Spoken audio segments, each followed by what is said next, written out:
Halo semuanya, kami pada kesempatan kali ini dari kelompok 8 ingin menjelaskan mengenai topik yang telah kami pilih, yaitu machine learning. Tapi sebelum itu, izinkan kami memperkenalkan diri kami terlebih dahulu. Nama saya Brandon Theodore dengan NIM 196232223.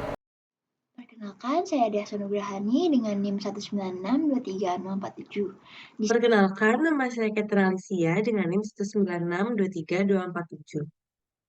Saya Anas dengan NIM 196623207. Halo, nama saya Fakir Muhammad Syuhada dengan NIM 196238083. Sebelum masuk ke topik bahasan utama, izinkan saya untuk sedikit dulu menjelaskan apa itu machine learning. Baik, kalau misalnya kita lihat dari namanya sendiri, machine learning, jika ditranslate ke bahasa Indonesia, secara harfiah artinya adalah mesin yang belajar. Lalu, apa mesin yang belajar ini? Baik, jika kita lihat secara definisi, machine learning adalah cabang dari artificial intelligence dan computer science yang berfokus pada penggunaan data dan algoritma agar artificial intelligence tersebut dapat mengimitasi cara manusia belajar. Jadi, memang sangat erat kaitannya dengan bagaimana cara mesin ini belajar dan mengimitasi bagaimana manusia belajar. Lalu, apa sih fungsi dari machine learning ini? Fungsi dari machine learning adalah merupakan salah satu tipe AI yang paling sering digunakan. Dan apa kegunaannya? Mungkin machine learning ini sendiri terkadang kegunaannya jarang kita sadari. Karena kegunaan salah satu yang mungkin tanpa kita sadari tapi tetap kita gunakan adalah cookies. Sistem cookies di mana AI akan merekomendasikan kepada kita hal-hal yang mungkin kita sukai. Selain itu, ada juga recognition software, seperti rekognisi muka saat kita menggunakan Face ID untuk login ke suatu perangkat, atau juga biometrics menggunakan sidik jari. Selain itu, mobil otomatis seperti Tesla dan lain-lain juga menggunakan machine learning. Baik, untuk selanjutnya kita akan masuk ke materi utama. Sekarang saya akan menjelaskan tentang supervised learning, di mana supervised learning ini adalah salah satu jenis pendekatan dalam machine learning di mana algoritma belajar dari data yang telah dilabeli. Nah, di sini kita memberikan contoh data input beserta data output kepada algoritma. Dan setelah itu, algoritma berusaha untuk mempelajari hubungan antara input dan output. Tujuannya untuk membuat prediksi yang akurat terhadap data yang belum terlihat sebelumnya. Untuk supervised data dibagi menjadi dua jenis, yaitu klasifikasi dan regresi. Untuk klasifikasi, dalam klasifikasi, algoritma memprediksi kelas atau label yang diskrit. Contohnya adalah untuk klasifikasi apakah gambar ini anjing atau kucing. Nah, sebelumnya kita pasti memiliki dataset yang berisi gambar-gambar kucing dan gambar anjing, di mana setiap gambar sudah dilabeli apakah ini kucing atau anjing.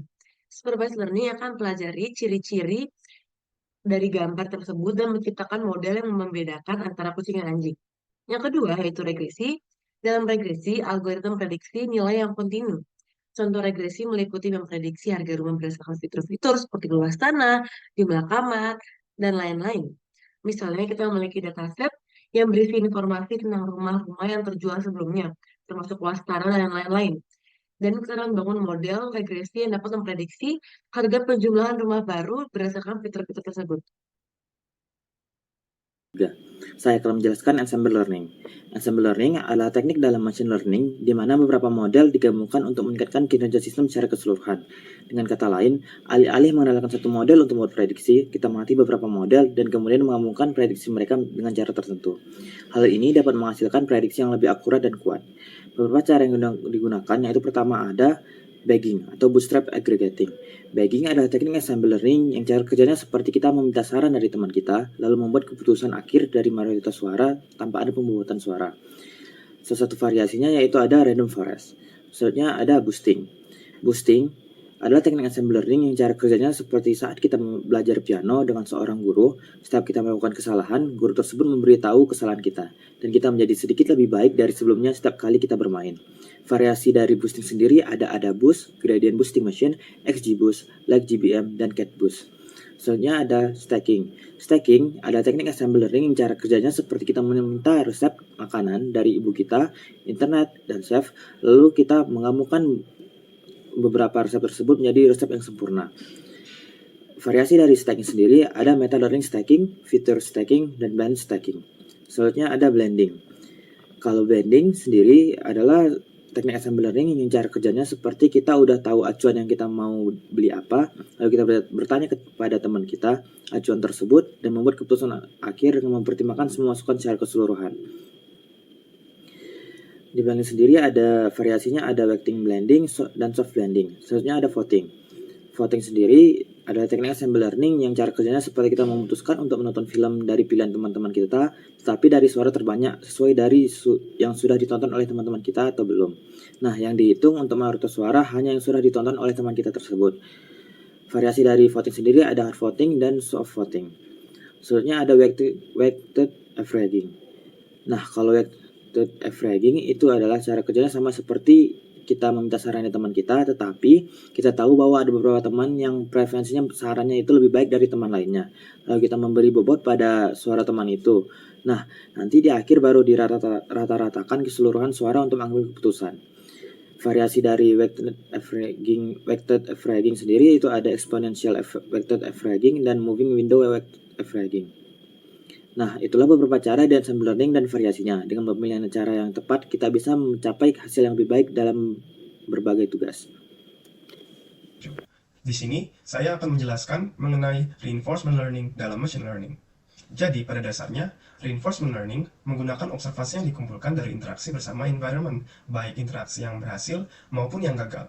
Tujuannya adalah untuk menentukan tindakan mana yang dapat memaksimalkan output dan meminimalkan resiko. Dengan kata lain, algoritma ini mencoba mengeksplorasi berbagai opsi dan kemungkinan, memantau dan mengevaluasi setiap hasil untuk menentukan mana yang paling optimal.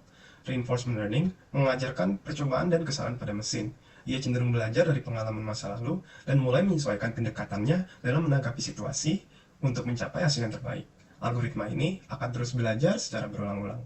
Dalam reinforcement learning, terdapat reward signal yang menunjukkan seberapa baik atau buruknya sebuah kejadian dan model yang memprediksi environment yang dihadapi. Dalam algoritma ini, ada agent yang akan belajar dari interaksi dengan environment-nya.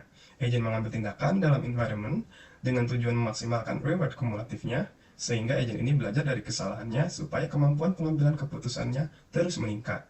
Untuk menghasilkan model, algoritma akan melalui beberapa tahap antara lain agent mengamati data input, lalu melakukan suatu tindakan untuk mengambil keputusan. Setelah keputusan diambil, agent memperoleh reward dari environment, lalu kembali mengamati input.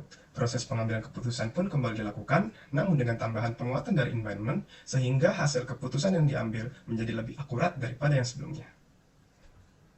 Di sini saya akan menjelaskan tentang unsupervised learning pada machine learning.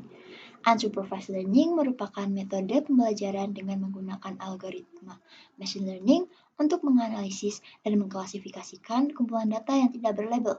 Algoritma ini menentukan pola tersembunyi dalam data tanpa perlu bantuan campur tangan manusia, sehingga disebut sebagai unsupervised atau tanpa pengawasan. Unsupervised sendiri dibagi menjadi 3, yaitu clustering, association, dan dimensionality reduction. Nah, yang pertama, clustering merupakan teknik machine learning untuk mengelompokkan data yang tidak berlabel berdasarkan persamaan atau perbedaannya, contohnya pada analisis konsumen dan key means clustering. Yang kedua adalah association rule learning yang merupakan jenis unsupervised learning yang dilakukan dengan menerapkan aturan berbeda untuk menemukan hubungan antara variabel dalam sebuah dataset, contohnya pada algoritma rekomendasi Spotify dan frekuensi pertumbuhan. Nah, yang terakhir adalah dimensionality reduction yang merupakan teknik untuk mengurangi jumlah variabel atau fitur data pada data training. Contohnya adalah principal component analysis dan singular value decomposition. Baik, sekian yang dapat kami sampaikan. Terima kasih dan sampai jumpa di lain waktu. Bye-bye.